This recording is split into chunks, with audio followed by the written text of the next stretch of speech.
Hello, എല്ലാവർക്കും പുതിയൊരു വീഡിയോയിലേക്ക് സ്വാഗതം. ഇന്ന് ഞാൻ എൻ്റെ ഒരു ഒപ്പീനിയൻ പറയാൻ വേണ്ടിയിട്ടാണ് ഈ ഒരു വീഡിയോയിൽ വന്നിട്ടുള്ളത്. നമ്മളിപ്പോൾ കേൾക്കുന്ന ഹേമ കമ്മിറ്റി റിപ്പോർട്ടുമായിട്ട് ബന്ധപ്പെട്ടുള്ള ചെറിയ വിവാദങ്ങളൊക്കെയാണ്.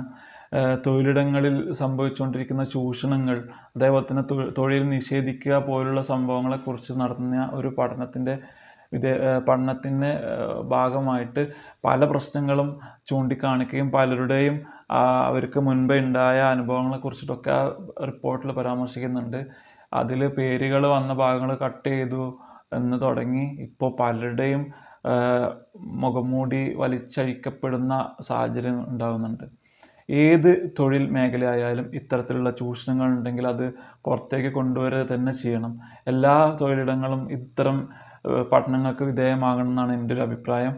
ഇത് സ്ത്രീകൾക്ക് മാത്രമായിട്ട് ഒതുങ്ങി നിൽക്കാതെ ഇതിൽ സ്ത്രീകൾക്കും പുരുഷന്മാർക്കും വൃദ്ധജനങ്ങൾക്കും കുട്ടികൾക്കുമൊക്കെ പൊതു സമൂഹത്തിൻ്റെ ഇടയിൽ നിന്ന് അല്ലെങ്കിൽ ഒരു പൊതു ഇടത്തിൽ നിന്ന് തൊഴിലിടത്തിൽ നിന്നുണ്ടാകുന്ന ചൂഷണങ്ങൾ പഠിക്കുന്നതിനും അത്തരം ചൂഷണങ്ങൾ ഇല്ലായ്മ ചെയ്യുന്നതിനും വേണ്ടിയിട്ടുള്ള ഒരു സമിതി കൂടി വേണമെന്നുള്ളൊരു അങ്ങനത്തെ ഒരു അഭിപ്രായമുള്ള ഒരാളാണ് ഞാൻ.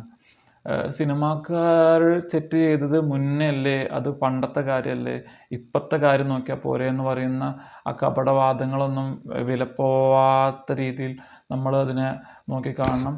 അവർ അതിന് പല വ്യാഖ്യാനങ്ങളും കൊടുക്കുന്നുണ്ട്. പിന്നെ നമ്മളെ ധർമ്മജൻ ബോൾഗാട്ടിയൊക്കെ പറഞ്ഞ പോലെ സിനിമാക്കാർ എന്ത് ചെയ്താലും എന്താ, അവർ ചാരിറ്റി ചെയ്യുന്നില്ലേ, വീട് വെച്ച് കൊടുക്കുന്നില്ലേ. അതേപോലെ തന്നെ മറ്റു ചിലർ പറയുന്നുണ്ട് ഇത് പണ്ടത്തെ കാര്യമല്ലേ, പണ്ട് അവർ ഇത്തരം പരാതി ഇപ്പം എന്തിനാ വന്നതെന്നൊക്കെ ചോദിക്കുന്നുണ്ട്. അപ്പം അത്തരം ചോദ്യങ്ങൾക്കൊന്നും ഒരു പ്രസക്തിയില്ല. അത്തരം ആളുകളെ നമ്മൾ പ്രത്യേകം കണ്ട് മനസ്സിലാക്കണം. നമ്മൾ ഒരു സിനിമാ മേഖലയിൽ തെറ്റ് ചെയ്താലും സാധാരണക്കാരൻ തെറ്റ് ചെയ്താലും ഒരേപോലെ തന്നെയാണെന്നുള്ളത് അവരെ മനസ്സിലാക്കി കൊടുക്കണം. ഇത് സിനിമാ മേഖലയ്ക്ക് പ്രത്യേകിച്ച് അവർക്കൊരു പ്രത്യേകതയൊന്നും നമ്മൾ നിയമത്തിൻ്റെ മുന്നിൽ കൊടുക്കുന്നത് ശരിയല്ല. അവരെ തീർച്ചയായിട്ടും നിയമത്തിൻ്റെ മുന്നിൽ കൊണ്ടുവരണം. സിനിമ എന്ന് മാത്രമല്ല, ഏത് മേഖലയിൽ ചൂഷണമെങ്കിലും കൊണ്ടുവരണം. എല്ലാവർക്കും തൊഴിലിടങ്ങളിൽ അത്തരം ചൂഷണങ്ങൾ അല്ലെങ്കിൽ എന്ത് ബുദ്ധിമുട്ട് നേരിട്ടാലും അത് നമുക്ക് സഹിക്കാൻ പറ്റുന്നതിനപ്പുറമാണ്. അതിൽ സ്ത്രീകൾ എന്നും പ്രത്യേകിച്ച് പറയേണ്ട ആവശ്യമില്ല എന്നാണ് ഞാൻ പറയുന്നത്. അതിൽ പുരുഷന്മാരുണ്ടാവും, വയസ്സായ ആളുകളുണ്ടാവും, കുട്ടികളുണ്ടാവും, എല്ലാവരും ഉണ്ടാവും. അപ്പോൾ ഇത്തരത്തിലുള്ളൊരു പഠനം എല്ലാ മേഖലയിലേക്കും കൊണ്ടുവരണം. അതേപോലെ തന്നെ ഈ പഠനത്തിൽ പേര് പരാമർശിക്കുന്നത്, ഇരേൻ്റെ പേര് പരാമർശിച്ചില്ലെങ്കിലും കുഴപ്പമില്ല, വേട്ടക്കാരൻ്റെ പേര് എന്തായാലും അതിൽ പുറത്തു വിടണം എന്നാണ് ഞാനും കരുതുന്നത്. കാരണം ആരും അങ്ങനെ കുറ്റം ചെയ്തിട്ട് അങ്ങനെ മറ്റേ ഗാലറിയിൽ നിന്നിട്ട് കളി കാണുന്ന ഒരവസ്ഥ ശരിയല്ല.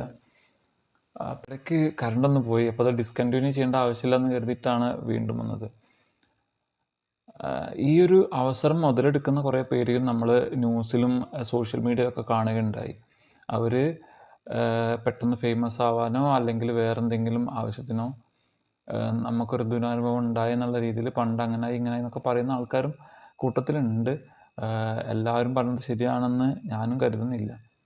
അപ്പോൾ ഈ വിഷയത്തിൽ എന്ത് പറഞ്ഞാലും ന്യൂസ് വാല്യൂ കിട്ടും അല്ലെങ്കിൽ എല്ലാവരും ശ്രദ്ധിക്കപ്പെടും എന്നുള്ളൊരു വിചാരം കൊണ്ട് ചിലപ്പോൾ ആരെങ്കിലും കരിവാരി തേക്കാൻ ഇറങ്ങിയ ആൾക്കാരും ഈ കൂട്ടത്തിലുണ്ടാവും.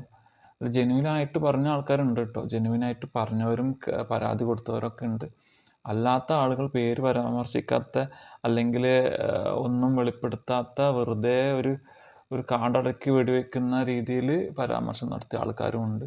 അതവർ പേടിച്ചിട്ടാണോ അല്ലെങ്കിൽ അവർ വെറുതെ പറഞ്ഞതാണോ അല്ലെങ്കിൽ ആരുടെയും ഭീഷണിക്ക് വഴങ്ങിയിട്ടാണോ എന്നറിയില്ല. എന്തായാലും ഈ കൂട്ടത്തിൽ ഈ കുളം കലക്കി മീൻ പിടിക്കുന്ന ആൾക്കാരുണ്ടാവും. പെട്ടെന്ന് ഫേമസ് ആവണം, അല്ലെങ്കിൽ ന്യൂസ് വാല്യൂ കിട്ടണം, 4 ആൾ ഞാനിവിടെ ജീവിച്ചിരിപ്പുണ്ടെന്ന് അറിയണം എന്നൊക്കെ വിചാരിച്ച് ചെയ്യുന്നവരും ഉണ്ടാവും. അതിൽ ജെന്യുവിനായിട്ട് ചെയ്യുന്നവർക്ക് ഇത്തരക്കാരൊരു ഭീഷണിയാണ്, അല്ലെങ്കിൽ സത്യസന്ധമായിട്ട് കാര്യങ്ങൾ സംസാരിക്കുന്ന ആളുകളും സംശയത്തിൽ നിന്നല്ലാവാൻ ഇത്തരക്കാർ കാരണമാകും എന്നും കൂടി ഞാൻ ഇതിൻ്റെ ഇടയ്ക്ക് കൂട്ടിച്ചേർക്കുകയാണ്. പിന്നെ ഇതിൽ ആർക്കും ആരും ചോദ്യങ്ങൾക്ക് പിടിതരാതെ ഓടി നടക്കുന്ന ആളുകളൊക്കെ കണ്ടു. ഇപ്പോൾ അമ്മ സംഘടനയുടെ നേതൃത്വത്തിലുള്ള ആൾക്കാർ രാജിവെച്ചു എന്ന് പറയുന്നു.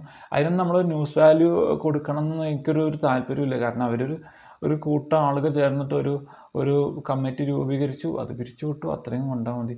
അവർ ഈ ചോദ്യങ്ങൾക്കൊക്കെ റെസ്പോൺസിബിൾ ആയിരുന്നു ഉത്തരം പറയാൻ. അവരത് ചെയ്തിട്ടില്ല. അവരുടെ ഭാഗത്തുനിന്ന് വലിയ വീഴ്ച വന്നിട്ടുണ്ട്. അതിൽ പ്രധാനപ്പെട്ട ആളുകൾക്ക് നേരെ ഓരോ അലിഗേഷൻ വരുമ്പോഴും അവർ അതിന് ഒഴിഞ്ഞു മാറി നിൽക്കുന്നത് ശരിയായിരുന്നില്ല. അപ്പോൾ അവർ അത്തരം അവർക്ക് തന്നെ സ്വയം അതൊരു ഷെയിം തോന്നുന്നുകൊണ്ടായിരിക്കും അവരത് പിരിച്ചു വിട്ടത്. പിരിച്ചു വിട്ടൊന്നും പിരിച്ചു വിട്ടില്ല എന്നും പറയുന്നുണ്ട്. ഇതിൽ കുറച്ച് പേര് ഇപ്പോഴും ആ ഒരു ഭരണസമിതിയിലുണ്ട്. ഇനിയിപ്പോൾ അമ്മ എന്നല്ല, ഏത് സംഘടന ആയാലും അതിലൊരു പ്രശ്നം വന്നിട്ടുണ്ടെങ്കിൽ അവർ അതിന് ഉത്തരം പറയാൻ റെസ്പോൺസിബിൾ ആണ്. പിന്നെ ഇങ്ങനത്തെ ഒരു പ്രശ്നം വരുമ്പോൾ ഒരു സംഘടന അല്ല അതിന് മറുപടി വരേണ്ടത്. ആ ഒരു കൂട്ടം നടന്മാരോ നടിമാരോ ആരാണെന്ന് വെച്ചാൽ അവരാണത് അതിനെ അഡ്രസ്സ് ചെയ്യേണ്ടത്. അല്ലെങ്കിൽ ഇപ്പോൾ ഒരു നാട്ടിലൊരു പ്രശ്നം ഉണ്ടായാൽ അതൊരു സംഘടനയുടെ പ്രശ്നമാക്കി അത് അവർ അതിന് ഉത്തരം പറയുന്നുള്ള രീതിയൊന്നും വേണമെന്നൊരു നിർബന്ധമില്ല. അപ്പം ഇത്തരം കാര്യങ്ങൾ എല്ലാ മേഖലയിലും ഇത്തരം പഠനങ്ങൾ നടക്കണം. എവിടെ ചൂഷണങ്ങൾ ഉണ്ടായാലും എവിടെ അനീതി ഉണ്ടായാലും അതിനെതിരെ റിപ്പോർട്ടുകൾ വരണം. അല്ലെങ്കിൽ ഏതെങ്കിലും ഒരു കമ്മീഷൻ അതിന് വേണ്ടിയിട്ട് സംസാരിക്കാനുണ്ടാവണം. തെളിവുകൾ വെച്ച് നമുക്ക് അത്തരം കുറ്റക്കാരെ നമുക്ക് നിയമത്തിന് വിധേയമാക്കാൻ കഴിയണം എന്നുള്ളൊരു അഭിപ്രായക്കാരനാണ് ഞാൻ. ഈ ഒരു കാര്യം പറയാനാണ് ഞാൻ ഈ വീഡിയോയിൽ വന്നത്. അപ്പോൾ നിങ്ങളുടെ അഭിപ്രായം ഒന്ന് രേഖപ്പെടുത്തൂ. Thank you.